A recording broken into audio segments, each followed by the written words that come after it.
Hi, welcome to Verma Information YouTube channel. So subscribe to my channel information and also press this top bell icon. MNC company and so అది వచ్చేసి foreign MNC company UiPath. So ఈ MNC కంపెనీలో అయితే ఫ్రెషర్స్కి అయితే openings ఉన్నాయి and experience వాళ్ళకి కూడా 0 to 1 year experience అనమాట. సో ఆ జాబ్ ఏంటంటే RPA developer freshers. So RPA developer ఫ్రెషర్స్కి ఉంది. సో 0 to 1 year ఎక్స్పీరియన్స్ వాళ్ళకి ఉంది. జాబ్ లొకేషన్ వచ్చేసి బెంగళూరు. టెక్నికల్ సర్వీస్ ఇంజనీర్స్ అన్నమాట వాళ్ళకి కావాల్సింది.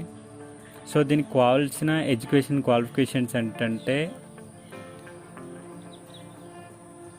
Bachelors or masters degree in computer science or related fields. So bachelors degree అయినా మాస్టర్స్ డిగ్రీలో అయినా కంప్యూటర్ సైన్స్కి రిలవెంట్ ఫీల్డ్స్ అంటే ఐటీకి సంబంధించిన వాళ్ళు ఎవరైనా అప్లై చేసుకోవచ్చు. సో దీనికి 0 to 1 year ప్లస్ అంటే 0 to 1 year ప్లస్ ఎక్స్పీరియన్స్ ఉన్న వాళ్ళు అప్లై చేసుకోవచ్చు. ఫ్రెషర్స్ కూడా అప్లై చేసుకోవచ్చు. దీనికి మనకి కావాల్సిన కోడింగ్ లాంగ్వేజెస్ వచ్చేసి పైథాన్, .NET, C#. నెక్స్ట్ మనకి ఫ్రేమ్ వర్క్స్ వచ్చి ఉండాలి and also such as angular, JS and JIT. So మనకి ఇవనేది తెలిసి ఉండాలి పక్కాగా. మనకి SDLC అంటే excellent knowledge of the SDLC. So system development life cycle అనేది ప్రతి ఒక్కరికి తెలిసి ఉండాలి, మంచి నాలెడ్జ్ అనేది ఉండాలి. Strong problem solving and communication skills. So strong problem solving and communication skills ఉండాలి. నెక్స్ట్ మీకు ఫ్రేమ్ వర్క్స్ మీద మంచి నాలెడ్జ్ ఉండాలి. Next agile process and scrum development methodology అనేది మీకు మంచి తెలిసి ఉండాలి, మంచి ఎక్స్పీరియన్స్ అనేది ఉండాలి అజైల్ ప్రాసెస్లో. Next ability to learn quick and individual. So మీరైతే త్వరగా నేర్చుకునేలాగా ఉండాలి. సో ఇండిపెండెంట్గా మీరైతే వర్క్ చేసే విధంగా ఉండాలి. సో మీరు ఈ జాబ్కి అప్లై చేసుకోవాలనుకుంటే కింద అప్లై అని ఉంది కదా, సో అప్లై మీద క్లిక్ చేయండి.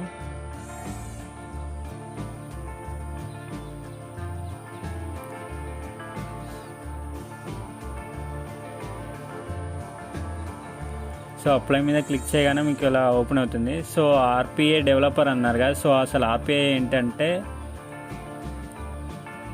Robotic process automation. సో మనకి ఇప్పుడు ప్రజెంట్ జనరేషన్లో అన్నీ రోబోటిక్స్ మీదే జరుగుతున్నాయి. సో ఆ రోబోటిక్స్కి సంబంధించి రోబోస్ ఇంటర్ఫేస్ని యూజ్ చేసి వాళ్ళు అనేది దీన్ని డెవలప్ చేస్తున్నారు.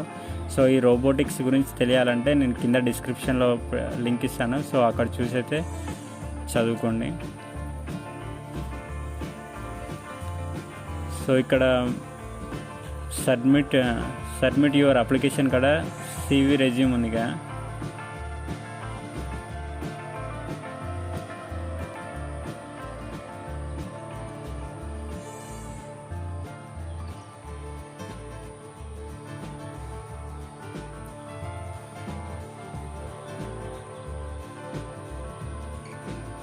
సో ఇక్కడ మీ CVని అప్లై చేయండి. తర్వాత మీ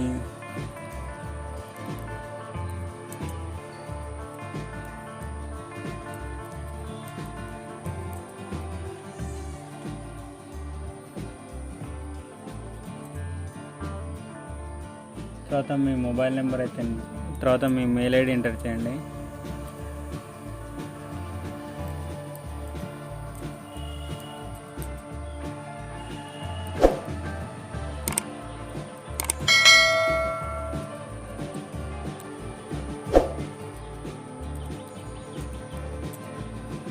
నెక్స్ట్ మీ ఫోన్ నెంబర్.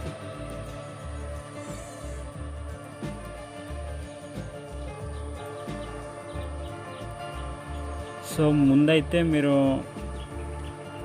+91 యాడ్ చేయండి. సో కంట్రీ కోడ్, ఎందుకంటే మన రెజ్యూమ్ అనేది డిఫరెంట్ కంట్రీస్ నుంచి వాళ్ళైతే అప్లోడ్ చేస్తుంటారు. సో మీరైతే మీ కంట్రీ కోడ్ అయితే ఎంటర్ చేయండి. సో మీకు ఇక్కడ LinkedIn URL, Twitter URL so అవి ఉంటే ఎంటర్ చేయండి, లేకపోతే అవసరం లేదు. సో మీరు ఇంకేమన్నా అడిషనల్ ఇన్ఫర్మేషన్ యాడ్ చేయాలంటే సో యాడ్ చేసుకోండి. సో సబ్మిట్ మీద క్లిక్ చేయగానే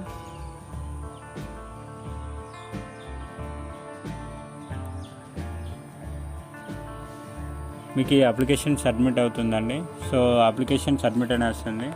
సో ఈ వీడియోని అయితే నేను మీకు నచ్చింది అనుకుంటున్నాను. So please do subscribe my channel and share with your friends and thanks for watching this video.